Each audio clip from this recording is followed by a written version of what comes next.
Manusia dan takdir-takdir keimanannya ini selalu berbeda. Kalau saya lahir di Meksiko, saya pastikan 1000% saya Katolik. Saya tidak bisa nantang soal hidayah. Ini benar-benar prerogatifnya Allah. Tapi kalau saya lahir di Argentina, saya Katolik deh. Lalu kemudian dengan takdir-takdir kelahiran itu, apakah kita kemudian seolah-olah, oh karena saya Islam, sejak lahir saya Islam, maka saya yang akan paling menghuni surga. Kalau orang yang berbeda dengan saya pasti masuk neraka. Selalu punya niatan-niatan seperti itu. Demikian juga dengan orang yang Kristen, kalau kalian mau percaya. Orang yang Katolik juga begitu kok. Inilah konsep-konsep dasar keyakinan itu. Lalu, apakah saya menganggap semua agama benar? Bukan itu konsepnya. Setiap orang yang memeluk agama pasti menganggap keyakinannya paling benar. Persoalannya, apakah dengan menganggap keyakinan saya yang paling benar, apakah saya harus menyalah-nyalahkan keyakinan orang lain? Kan nggak harus. Itu adalah kesalahan besar, offsetnya di situ. Dengan mengatakan istri saya cantik, saya tidak harus mengatakan istri orang lain jelek kok. Ini loh analoginya. Maka kemudian Habib Ali Al-Jufri membuat sebuah buku, judulnya Al-Insaniyah Qabla Tadayyun. Mengenal kemanusiaan lebih dulu sebelum mengenal agama. Karena apa? Kelahiran kita dan konsep-konsep keimanan ini berbanding linier. Kita beragama Islam karena lahir dari negara dengan mayoritas Islam dan dari orang tua beragama Islam. Kalau kita ini lahir di negara-negara dengan beragama Hindu misalnya, di India, kita lahir di Jammu misalnya, bisa jadi kita ini Hindu. Atau lahir di Bali, bisa jadi Hindu. Sementara kita tidak pernah ditawarkan mau lahir dari orang tua beragama apa.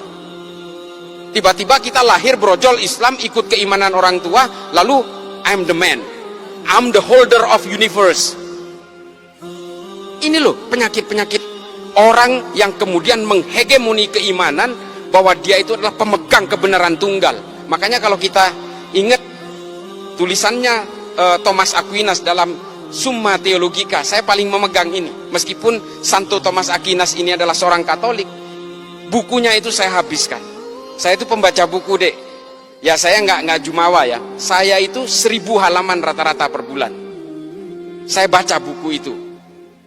Makanya saya merasa I'm feeling free.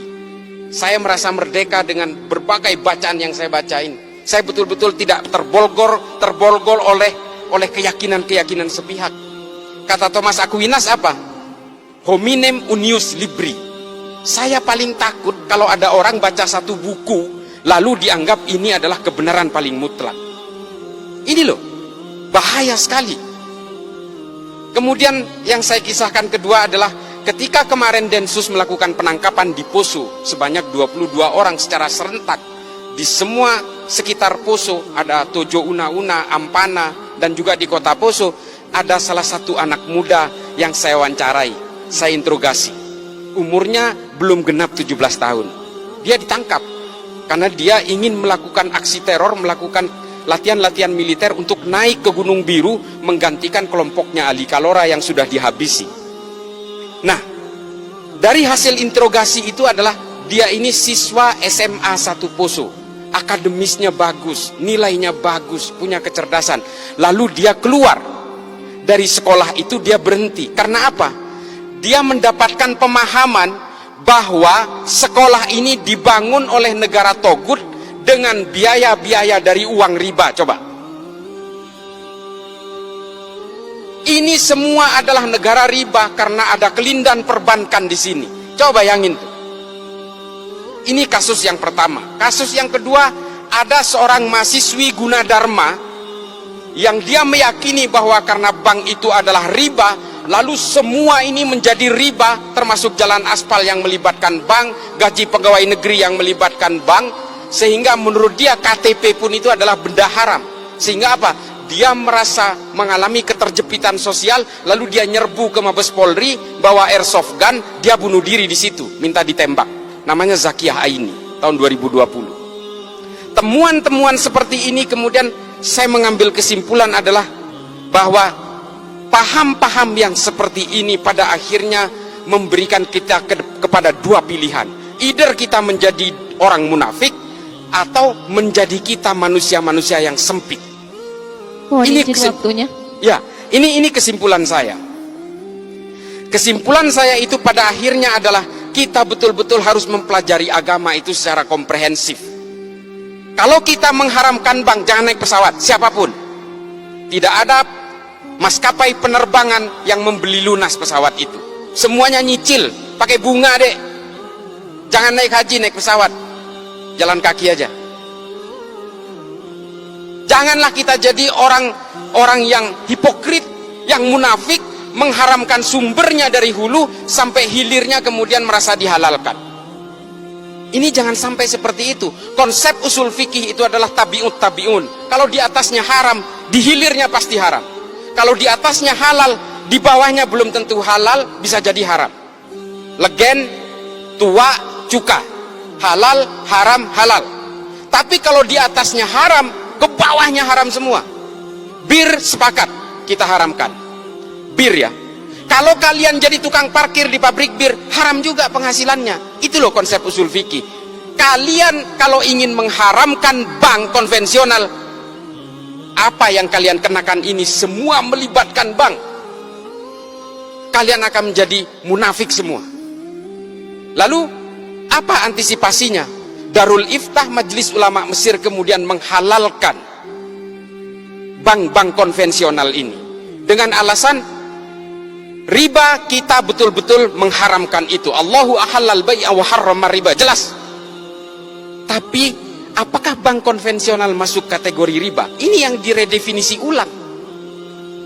Hukum perbankan itu diharamkan ketika produknya belum ada di abad pertengahan. Ini loh yang perlu redefinisi itu. Yang terakhir, maaf, yang terakhir adalah pada intinya adalah apapun keyakinan kalian, tafsir kalian, agama kalian, satu kuncinya. Ini yang disebut dengan moderasi beragama. Kalau kalian meyakini bahwa Tuhan itu satu, yang Islam nih, yang Islam. Kalau kalian betul-betul meyakini kul huwallahu ahad, kalian betul-betul menganggap bahwa Islam itu adalah monoteisme, termasuk yang beragama lain, maka kita juga harus meyakini bahwa manusia dimanapun dengan agama yang berbeda-beda, dengan Kristen, dengan Hindu dan Buddha, itu pasti diciptakan oleh Tuhan yang sama.